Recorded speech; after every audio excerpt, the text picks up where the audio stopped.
Our other top story, the high cost of living, from home and car buying to filling up the gas tank and buying the necessities. Inflation and demand making it harder and harder to afford even the things you need. Good evening, I'm Ananda Rochita. We begin with a hot and fast-changing housing market. Congressman Josh Harder with a long-time refrain in California. Housing costs are out of control and officials need to get to work to bring them down. But mortgage rates are climbing fast. Freddie Mac showed 30-year fixed-rate mortgages average higher than 5% in April for the first time in more than a decade. What impact will this have on runaway housing prices? Luke Clary reports.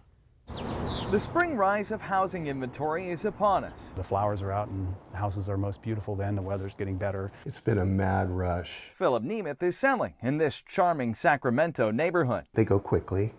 Most of them are going over asking. It's a very, very competitive. This is traditionally the high season for the housing market.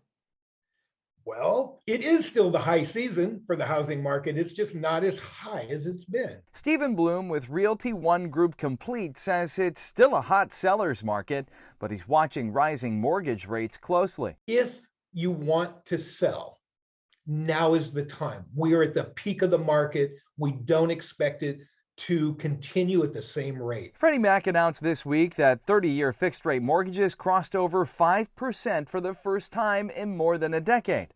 And the Sacramento Appraisal blog writes about an incoming temperature change. It shows more listings are hitting the market this month, though still not enough, about 3 weeks of supply. And paying above list price has started to soften, though buyers are still paying more than 3% above asking price.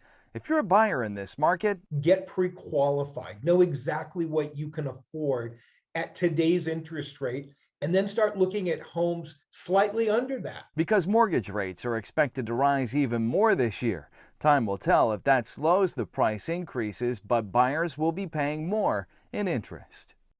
Fed Chairman Jerome Powell says rate rises may not be over. That rates could rise to a level that would slow down economic growth, quote, if that turns out to be appropriate to stem high inflation.